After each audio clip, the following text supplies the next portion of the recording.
तीन दोस्त हैं, राम, श्याम और बलराम। राम और श्याम किसान हैं और अपने खेत में टमाटर उगाते हैं, जिसका खर्चा उन्हें 2 रुपए किलो पड़ता है।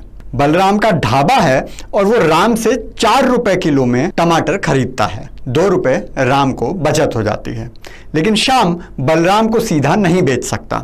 नियम के अनुसार वो सब्जी वाले अब्दुल को ही बेच सकता है। अब्दुल उससे 3 रुपए किलो के भाव टमाटर खरीदता है और बलराम को 6 रुपए में बेचता है। इससे बलराम को टमाटर 2 रुपए महंगा पड़ता है, लेकिन श्याम को 1 ही रुपया बचता है। श्याम का भी नुकसान और बलराम का भी। और बिना कुछ किए अब्दुल 3 रुपए कमा लेता है। किसानों से जुड़े केंद्र सरकार के बिल बस इतना कर रहे हैं कि अब्दुल को बीच में से हटा रहे हैं। कृषि सुधार बिल ऐसी बहुत सी चीजें करने जा रहा है जिससे न केवल किसानों का फायदा होगा, बल्कि कृषि निवेश, कृषि आधारित उद्योग और ग्रामीण अर्थव्यवस्था को ताकत मिलेगी।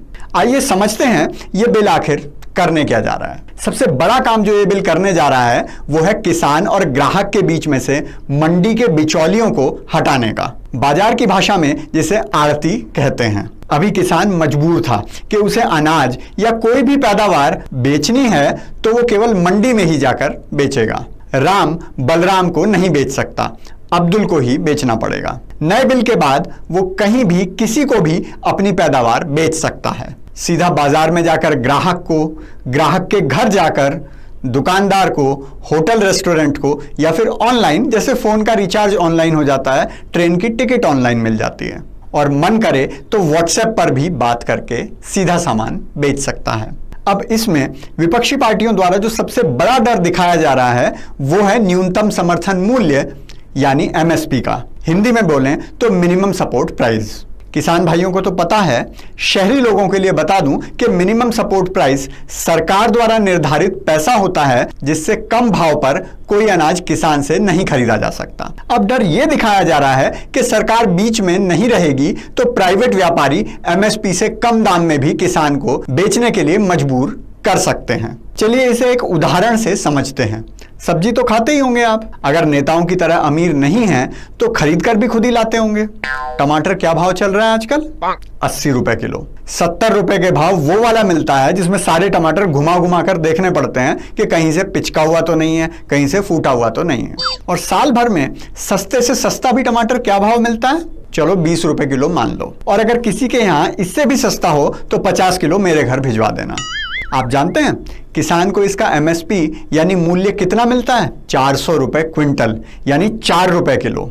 4 रुपए किसान को मिला, 4 रुपए समझो सब्जी वाले ने कमाया, 2 रुपए लाने ले जाने की लागत। बाकी के 10 रुपए किसकी जेब में गए? बिचौलिए की जेब में, आड़ती की जेब में, अब्दुल की जेब में। और जब 80 रुपए टमाटर बिकता है तो भी राम को 4 ही रुपए मिलते हैं क्योंकि एमएसपी है।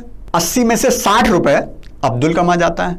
राम को अगर आजादी हो कि वो बलराम को 40 के भाव टमाटर बेच सकता है तो राम को 36 रुपए ज्यादा मिल जाएंगे। तो राम 36 रुपए ज्यादा कमा सकता है और बलराम को भी 40 रुपए की बचत हो जाएगी। लेकिन अब्दुल को यह पसंद नहीं, इसलिए वो विरोध कर रहा है और झूठ बोल बोल कर रहा है। सबसे मजे की बात तो यह है कि यह झूठ भी फैलाया जा रहा है कि एमएसपी को खत्म कर दिया जाएगा, जो कि बिल्कुल गलत है। एमएसपी रहेगी और सरकार ही उसे निर्धारित भी करेगी और सरकार फसल भी खरीदेगी।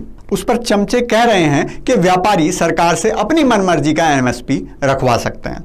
अबे चंपुओं, वो तो अब भी करवा रहे हैं। अब कोई बिचौलियों को रोक रहा है क्या? जाकर देखो कितनी बड़ी बड़ी कोठियां बना रखी हैं उन्होंने किसानों के खून पसीने के पैसे से। इतना पैसा तो व्यापारियों के पास भी नहीं मिलता। साथ ही और भी बहुत सी काम की चीजें इस विधेयक में आने वाली हैं। आवश्यक वस्तु अधिनियम, हिंदी में बोलें तो एसेंशियल कमोडिटी, में भी बदलाव किया गया है। अनाज, दालें, खाने का तेल, आलू, प्याज, ये सब अब आवश्यक वस्तुओं की श्रेणी में नहीं रहेंगी। तो कोई चाहे तो इन्हें स्टोर भी कर सकता है। दूसरा बिल जो है मूल्य आश्वासन और कृषि सेवा समझौता, उसमें यह है कि कोई किसान किसी खरीदार से पहले ही समझौता कर लेगा, कॉन्ट्रैक्ट कर लेगा। जैसे कि वो अगले साल इतनी सरसों उगाएगा, उसका भाव इतना होगा, इतना प्याज बेचेगा, उसका भाव ये होगा। चाहे बाजार में प्याज 5 रुपए किलो बिके या 70 रुपए किलो। इससे वो डर खत्म हो जाएगा कि कल अगर प्याज का भाव 5 रुपए किलो हो गया तो मेरी लागत कैसे निकलेगी। लेकिन हाँ, इस समय में किसानों में जहर कौन कौन घोल रहा है, उन सब के नाम याद रखना बहुत जरूरी है। चाहे वो कांग्रेस पार्टी हो, अकाली दल हो, केजरीवाल हो या भारतीय किसान यूनियन ही क्यों ना हो। ये सोचने की भूल मत करना कि सड़क पर किसान निकला हुआ है, रेल किसान रोक रहा है।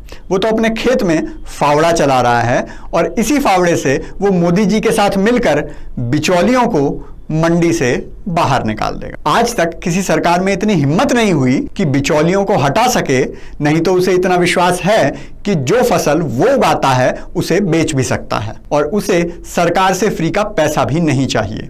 वो अपनी किस्मत हर परिस्थिति में लिखना जानता है। ये देख लो।